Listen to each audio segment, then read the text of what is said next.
إن الحمد لله نحمده ونستعينه ونستغفره ونعوذ بالله من شرور أنفسنا ومن سيئات أعمالنا. من يهده الله فلا مضل له ومن يضلل فلا هادي له.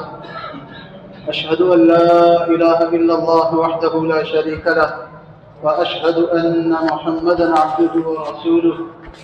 أما بعد، فإن خير الحديث كتاب الله وخير الهدي هدي محمد صلى الله عليه وسلم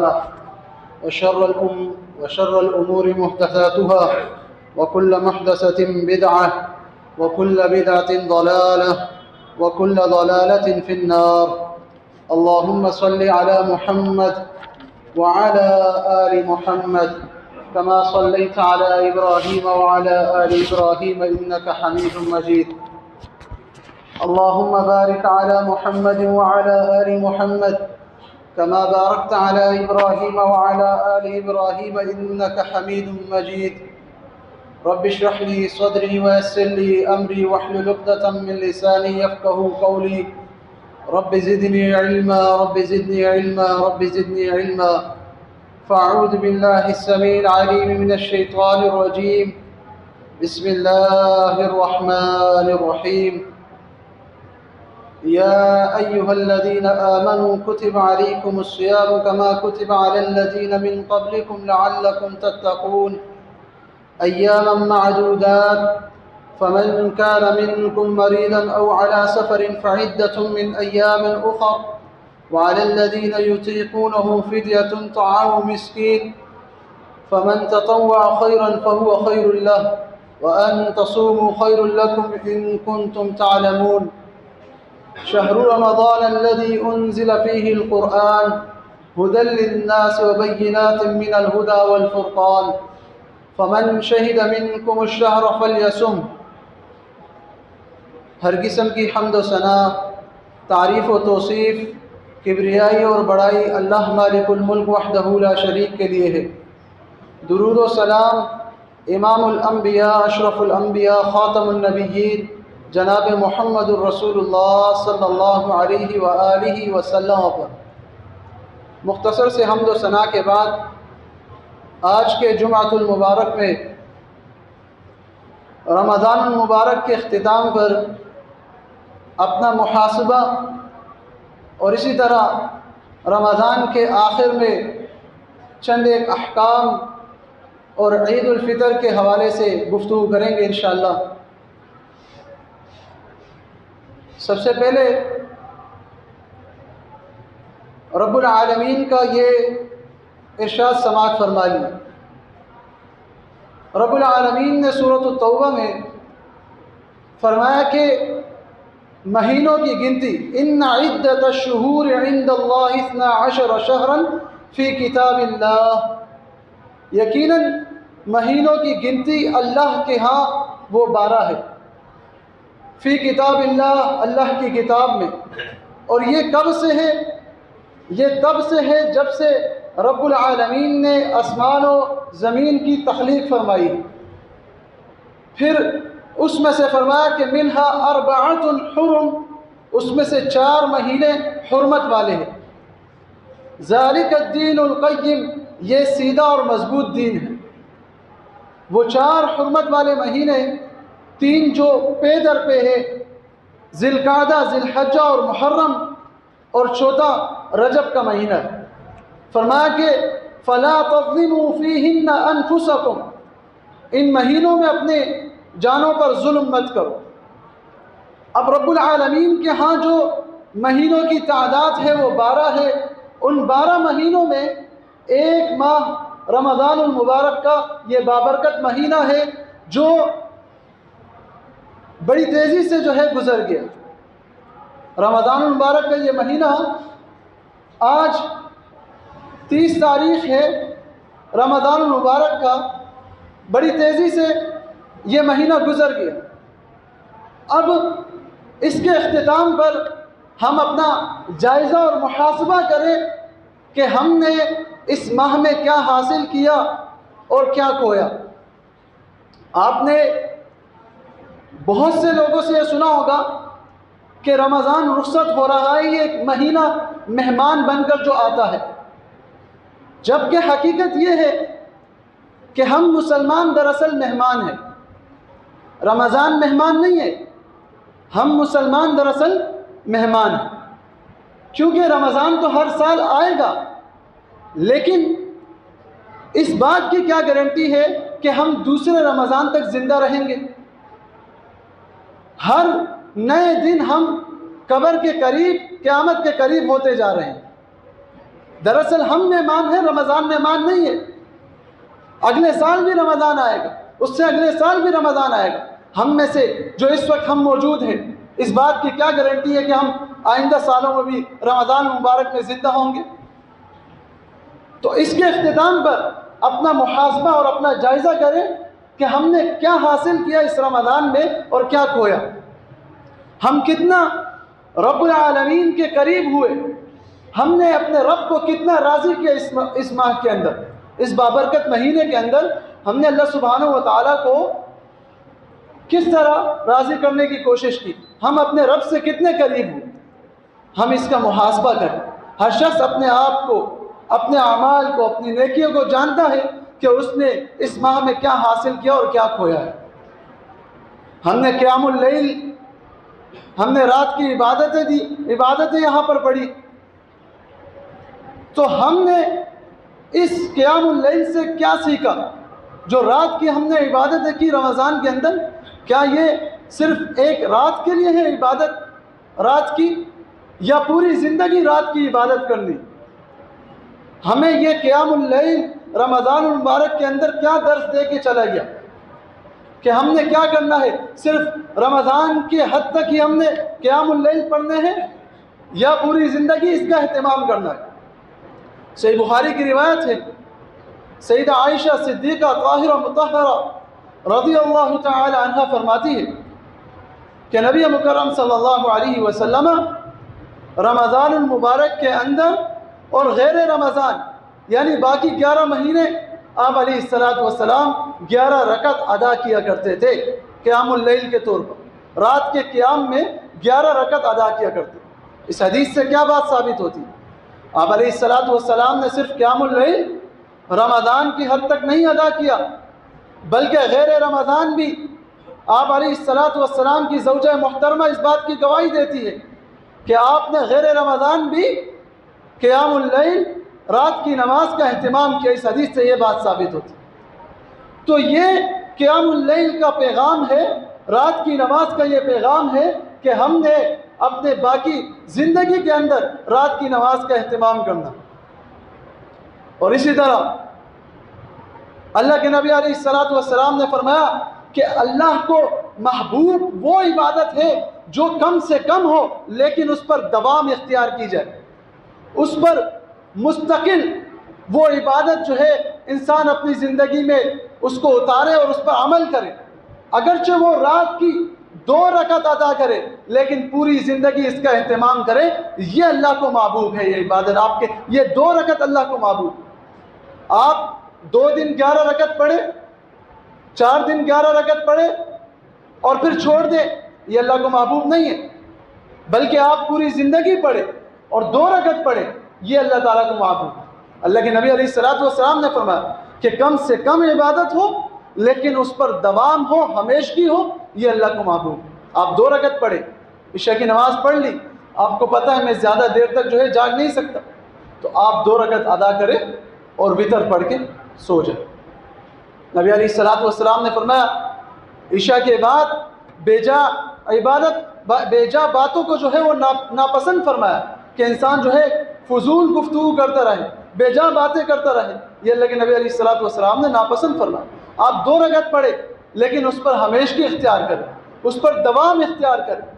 ہم نے اپنی زندگی میں اپنے اس دوست کو، ہمارا ایک دوست تھا، اس کو ہم نے دیکھا وہ رات کی 2 رکعتوں کو کبھی نہیں چھوڑتا تھا، وہ رات دیر تک ہمارے ساتھ پڑھتا تھا لیکن وہ تب سوتا تھا جب وہ 2 رکعت ادا کرتا تھا، اور اس پر ہم نے اس کو مسلسل اور دوام اور ہمیشگی کرتے ہوئے دیکھا۔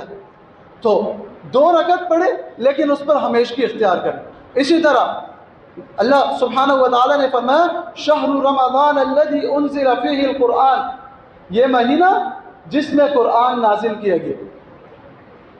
ہم سب نے قرآن پڑھا ہوگا، سب کو پتہ ہے انہوں نے کتنا پڑھا ہوگا. کسی نے ایک قرآن اس رمضان میں مکمل کیا ہوگا، کسی نے 2 بار قرآن پڑھا ہوگا تلاوت کے طور پر. سب کو اپنا پتہ ہے. اور اسی طرح اللہ سبحانہ و تعالیٰ نے فرمایا یہ کتاب، یہ قرآن ہم نے بابرکت رات میں نازل فرمائی. انا انزلناہ فی لیلۃ مبارکۃ انا کنا منذرین. ہم نے اس کو بابرکت رات میں نازل فرمایا. اور پھر فرمایا کہ ہم نے اس کو قدر کی رات میں نازل فرمایا. انا انزلناہ فی لیلۃ القدر. اس کو ہم نے قدر کی رات میں نازل فرمایا. اور فرمایا وما ادراک ما لیلۃ القدر. آپ کو کس چیز نے معلوم کروایا کہ یہ قدر کی رات کیا ہے؟ فرمایا کہ لیلۃ القدر خیر من 1000 شہر.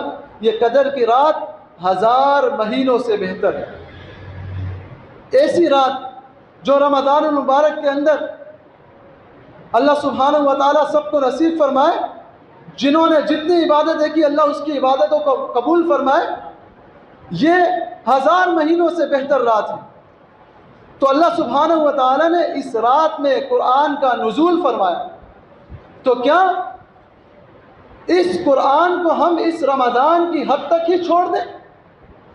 بس ہم نے جتنا رمضان میں پڑھ لیا 5 مرتبہ 6 مرتبہ سمجھ کے پڑھا، ترجمے کے ساتھ پڑھا، تلاوت کر کے پڑھا، کیا ہم اس کو یہیں تک اس کو چھوڑ دیں؟ کیونکہ رمضان کے مہینے میں قرآن کا نزول ہوا اس وجہ سے؟ ہرگز نہیں عزیز دوستو. بلکہ اس کو ہم نے اپنے باقی 11 مہینے میں بھی اس قرآن کو اپنی زندگی میں اور اس کی تلاوت کی جو ہے ہم نے پابندی کر دی. اللہ سبحانہ و تعالیٰ نے فرمایا یہ ایسی شاندار کتاب ہے ذالک الکتاب لا ریب فیہ ھدی للمتقین. یہ وہ کتاب ہے کہ جس میں کوئی شک و شبہ نہیں. ھدی للمتقین، یہ متقین کے لیے ہدایت ہے، تقوی اختیار کرنے والوں کے لیے، اللہ سے ڈرنے والوں کے لیے ہدایت ہے. اور سورۃ البقرہ میں فرمایا ایک مقام پر ھدی للناس، یہ لوگوں کے لیے ہدایت ہے. آیا یہ قرآن صرف رمضان تک ہم نے اس کو چھوڑ دینا ہے؟ اور کیا یہ ہدایت متقین اور انسانیت کے لیے صرف رمضان کی حد تک ہے؟ باقی مہینوں میں ہدایت کے لیے یہ راہ نہیں ہے، یعنی یہ سرچشمہ نہیں ہے ہدایت کا باقی مہینوں میں؟ بالکل، یہ باقی مہینوں میں پوری زندگی میں ہدایت کا سرچشمہ ہے. ہدایت اللہ سبحانہ و تعالیٰ اس شخص کو دیتا ہے جو اس چیز کا طلبگار ہو. ہدایت کا طلبگار بھی اللہ سبحانہ و تعالیٰ اس کو ہدایت دیتا ہے جو طلبگار ہو. اہدنا الصراط المستقیم ہم پڑھتے تو ہیں کہ اے رب ہماری رہنمائی فرما سیدھے راستے کی طرف، ہمیں ہدایت دے. لیکن کیا ہم اس چیز کے طلبگار بھی ہیں؟ کیا ہم صرف اس کی قرات کرتے ہیں نمازوں میں، عام اپنی زندگیوں میں صرف اس کی قرات کرتے ہیں، یا ہماری دل بھی اس چیز کی جو ہے آواز دیتا ہے کہ یا رب ہمیں جو ہے ہدایت دے سیدھے راستے کی طرف؟ تو اس قرآن کو جو کہ رمضان المبارک کے لیلۃ القدر کے اندر نازل کیا گیا، یہ بھی ہم نے اپنی زندگیوں میں اس کی بھی جو ہے اس کے تلاوت کی، اس کو ترجمے کے ساتھ پڑھنے کی، اس کے تفسیر کا اہتمام کرنا ہے. اسی طرح اللہ کے نبی علیہ الصلاۃ والسلام نے فرمایا رمضان کے آخر میں کہ صدقۃ الفطر وہ ہر مرد اور عورت پر، ہر غلام پر، ہر آزاد پر یہ فرض ہے صدقۃ الفطر. اب یہ انسان اپنے علاقے کے حساب سے تقریباً 2.25 کلو جو ہے اس کی جو ہے تقریباً جو رقم بنتی ہے وہ ادا کرے گا. یہ ہر شخص پر فرض ہے. اللہ کے نبی علیہ الصلاۃ والسلام نے فرمایا کہ صدقۃ الفطر یہ فرض ہے ہر غلام پر، ہر آزاد پر، ہر مرد و عورت پر یہ جو ہے فرض کیا ہے. اور یہ تقریباً 2.25 کلو بنتا ہے ہر علاقے کے حساب سے. اور جو استطاعت رکھتا ہے اچھے سے اچھا دینے کا تو وہ زیادہ سے زیادہ اور اچھے سے اچھا ادا کرے.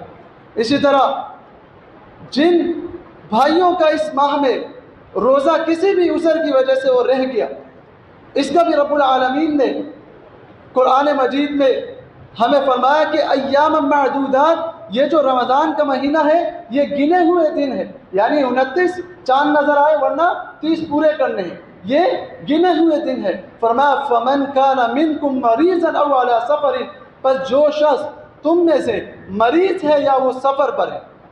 بہت سے ایسے احباب ہیں جن کو ڈاکٹروں نے منع کیا ہوتا ہے کہ آپ نے روزہ نہیں رکھنا، یا ان کا مرض ایسا ہوتا ہے کہ وہ روزہ نہیں رکھ سکتے، اگر وہ رکھیں گے تو ان کے مرض میں اضافہ ہوگا، اس وجہ سے انہوں نے روزہ چھوڑ دیا۔ یا ایسے خواتین ہیں جن کے ایام مخصوص ہے اس میں انہوں نے روزہ چھوڑ دیا، تو وہ کیا کریں گے؟ یا وہ ایسے احباب جو اس مہینے کے اندر سفر پہ نکلیں، سفر پر تھے اور ان سے جو ہے انہوں نے روزے، شریعت نے ظاہر ہے سفر پر رخصت دی ہے کہ آپ روزے نہ رکھیں، تو اب وہ کیا کریں گے؟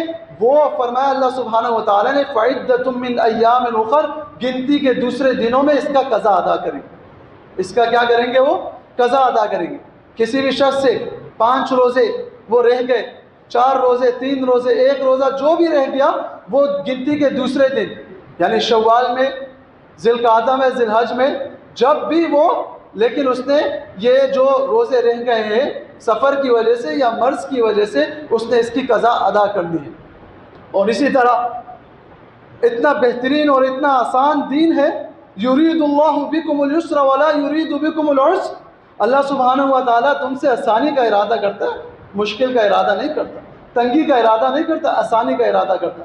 تو اتنا بہترین دین ہے کہ اگر کوئی شخص جس کو مستقل دائمی مرض ہے، مستقل بیماری میں ہے، اس کو یہ لگتا ہے کہ میں اب بہتر نہیں ہو سکوں گا، تو اس کے لیے بھی شریعت نے ہمیں تعلیم دی ہے کہ وہ کیا کرے۔ ظاہر ہے اس نے روزے نہیں رکھے دائمی مرض کی وجہ سے، مستقل اس کو ایک بیماری لگی ہوئی ہے، ٹھیک ہے جی، تو اس نے روزے جو ہے رمضان کے چھوڑ دیا، اب وہ کیا کرے؟ شریعت نے اس پر بھی ہمیں تعلیم دی ہے وَعَلَى الَّذِينَ يُطِيقُونَهُ فِدْيَةٌ طَعَامُ مِسْكِينٍ، اور جن سے 30 روزے رہ گئے، اس نے دائمی مرض کی وجہ سے 30 روزے نہیں رکھے رمضان مبارک کے، 29 یا 30، تو وہ کیا کرے؟ وہ ایک وقت کے مسکین کو جو ہے، جو خود وہ کھاتا ہے، جو وہ خود کھاتا ہے، اس حساب سے ایک وقت کا کھانا مسکین کو اس حساب سے 30 کے ساتھ ضرب دے اور اتنی جو ہے مسکینوں کو کھانا کھلا۔ فدیۃ طعام مسکین، اس کا وہ فدیہ ادا کرے، تو اس کے 30 روزے رہ گئے، وہ 30 وقتوں کا جو ہے وہ مسکینوں کو کھانا کھلا۔ اور فرمایا ظاہر ہے سب ایک جیسے نہیں ہے، رب العالمین کو معلوم ہے کہ امیر بھی موجود ہے اور غریب بھی موجود ہے، فرمایا کہ فمن تطوع خیرا فهو خیر اللہ، اور جو اس سے زیادہ بہتر دے سکے یہ اس کے لیے بہتر ہے۔ مثال کے طور پر اس کے پاس رقم موجود ہے تو وہ 2 مسکینوں کو کھانا کھلا سکتا ہے، تو یہ اس کے لیے بہتر ہے۔ فمن تطوع خیرا فهو خیر اللہ، جو بہتر ادا کر سکے یہ اسی کے لیے بہتر ہے جس نے بہتر ادا کیا۔ اور اسی طرح عید الفطر کے دن ہم نے عید کی نماز کہاں پڑھنا ہے؟ نبی مکرم صلی اللہ علیہ وسلم نے اس کی بھی تعلیم دی۔ آپ علیہ الصلوۃ والسلام نے عیدگاہ کی طرف عید کی نماز عیدگاہ میں ادا کرنے کی تعلیم دی ہے۔ آپ علیہ الصلوۃ والسلام عیدگاہ کی طرف جو ہے وہ چلا کرتے تھے، اور یہ بھی آپ علیہ الصلوۃ والسلام کی سنت ہے کہ آپ علیہ الصلوۃ والسلام اگر ایک راستے سے عیدگاہ کی طرف جاتے تو اس راستے کو تبدیل کرتے اور دوسرے راستے سے وہ گھر آیا کرتے تھے۔ یہ آپ علیہ الصلوۃ والسلام کی سنت ہے کہ آپ اگر عیدگاہ کی طرف، مثال کے طور پر اگر آپ عیدگاہ لیاری گراؤنڈ میں آپ وہاں پر عید کی نماز ادا کرنے جا رہے ہیں، تو آپ نے یہ بینک والی گلی جو ہے یہ راستہ آپ نے اختیار کیا، تو اب آپ نے راستہ تبدیل کر لیا۔ مثال کے طور پر آپ نے مرزا اعظم خان والا روڈ پکڑ لیا اس راستے سے، تو یہ کیا ہے؟ راستہ تبدیل ہو گیا۔ یہ آپ علیہ الصلوۃ والسلام کی سنت ہے۔ آپ علیہ الصلوۃ والسلام راستے کی مخالفت کیا کرتے تھے، یعنی راستہ تبدیل کیا کرتے تھے۔ اور اسی طرح آپ علیہ الصلوۃ والسلام عید الفطر کے موقع پر عیدگاہ سے پہلے، عیدگاہ جانے سے پہلے آپ علیہ الصلوۃ والسلام تاک عدد میں کھجوریں تناول فرمایا کرتے تھے۔ حدیث میں تمرات کے الفاظ ہیں، اور یہ تمر کی جمع ہے۔ تمر ایک کھجور کو کہتے ہیں، تمرات جمع ہے، کم از کم یہ اس کی جو ہے 3 عدد بنتی ہے، کم از کم اس کا اطلاق 3 پر ہوتا ہے جمع کا، تو کم از کم آپ نے 3 کھجوریں جو ہے وہ عیدگاہ سے جانے سے پہلے وہ گھر پر جو ہے آپ نے اس کو کھانا ہے، یہ آپ علیہ الصلوۃ والسلام کی سنت ہے۔ اسی طرح آپ علیہ الصلوۃ والسلام کے صحابی سیدنا عبداللہ بن عمر اور سیدنا ابو ہریرہ رضی اللہ تعالی عنہما دونوں، یہ امام بخاری رحمہ اللہ صحیح بخاری میں باب میں انہوں نے دونوں صحابی کا یہ عمل ذکر کیا کہ دونوں جو ہے وہ بازار میں نکل جایا کرتے تھے اور تکبیرات کہتے تھے، یکبرانی، دونوں تکبیرات کہتے تھے، اور یکبر الناس، لوگ بھی جو ہے تکبیر کہا کرتے تھے، بتکبیرہما، ان دونوں کے تکبیر کہنے کی وجہ سے۔ ظاہر بازار میں ہے انسان مصروف ہوتا ہے، غافل ہو جاتا ہے اللہ کے ذکر سے، تو جب ان دونوں صحابیوں کو دیکھ لیتے تو وہ بھی اللہ سبحانہ و تعالیٰ کا یہ ذکر تکبیر جو ہے وہ شروع کرتے تھے اور پڑھتے تھے، تکبیر پڑھتے تھے، اللہ اکبر لا الہ الا اللہ واللہ اکبر وللہ الحمد۔ تو یہ بازار میں دونوں صحابی کا عمل ہوا کرتا تھا، آپ دونوں جو ہے وہ بازار میں نکلتے تھے اور بلند آواز سے تکبیر کہتے تھے، آپ کو دیکھ کے لوگ بھی جو ہے تکبیر کہا کرتے تھے۔ اور اسی طرح عیدگاہ میں جانے کے بعد عید کے نماز کا طریقہ کیا ہے؟ آپ علیہ الصلوۃ والسلام، صحابی فرماتے ہیں کہ آپ علیہ الصلوۃ والسلام نے، سنن ابی داؤد کی روایت ہے کہ آپ علیہ الصلوۃ والسلام نے عید کی نماز پڑھی، صلی العید، عید کی نماز پڑھائی بغیر اذان اور بغیر اقامت کے۔ یہ مسئلہ بھی ہمیں معلوم ہونا چاہیے کہ بغیر اذان اور بغیر اقامت کے عید کی نماز ہوتی ہے۔ عید کی نماز کے لیے اذان اور اقامت ثابت نہیں، عید کے نماز کے لیے اذان اور اقامت نہیں دی جائے گی۔ آپ علیہ الصلوۃ والسلام نے نماز پڑھی بغیر اذان اور بغیر اقامت کے۔ اسی طرح آپ علیہ الصلوۃ والسلام نے تکبیرات عیدین کے اندر، عید الاضحیٰ اور عید الفطر میں کتنی کہی؟ آپ علیہ الصلوۃ والسلام نے پہلی رکعت میں 7 تکبیریں کہی اور دوسری رکعت میں 5 تکبیریں کہی، اور ان تکبیروں کے بعد آپ نے جو ہے وہ قرات کا آغاز کیا۔ اور آپ علیہ الصلوۃ والسلام کا جو مسنون عمل ہے، آپ علیہ الصلوۃ والسلام پہلی رکعت میں سورۃ القوف، قوف والقرآن المجید، سورۃ القوف پڑھا کرتے تھے، اور دوسری رکعت میں سورۃ القمر پڑھا کرتے تھے، اقتربت الساعۃ وانشق القمر، سورۃ القمر جو ہے وہ پڑھا کرتے تھے۔ یہ مسنون ہے، آپ علیہ الصلوۃ والسلام سے ثابت ہے۔ اس کے علاوہ اگر کوئی سورت پڑھے جائز ہے، لیکن آپ علیہ الصلوۃ والسلام جو ہے وہ ان 2 رکعتوں میں سورہ قوف اور سورۃ القمر پڑھا کرتے تھے، یہ مسنون ہے۔ اور اسی طرح آپ علیہ الصلوۃ والسلام عید کے موقع پر ام عطیہ فرماتی ہیں کہ ہمیں حکم دیا گیا کہ ہم اپنی خواتین کو بھی، صرف مرد جو ہے عیدگاہ کی طرف نہیں جائیں گے، بلکہ شریعت نے خواتین کے لیے بھی تعلیم دی ہے کہ وہ بھی عیدگاہ کی طرف جائیں گے۔ آپ ام عطیہ فرماتی ہے کہ ہمیں حکم دیا جاتا کہ ہم جو ہے اپنی جو جوان، جو یعنی غیر شادی شدہ جو لڑکیاں ہیں، انہیں بھی عیدگاہ کی طرف روانہ کریں، اور اسی طرح جو ایام مخصوصہ میں جو خواتین ہیں، جن کو حیض سے جو ہے ان کو ایام مخصوصہ ہے ان کے، اور وہ بھی جو ہے عیدگاہ کی طرف جائیں گے۔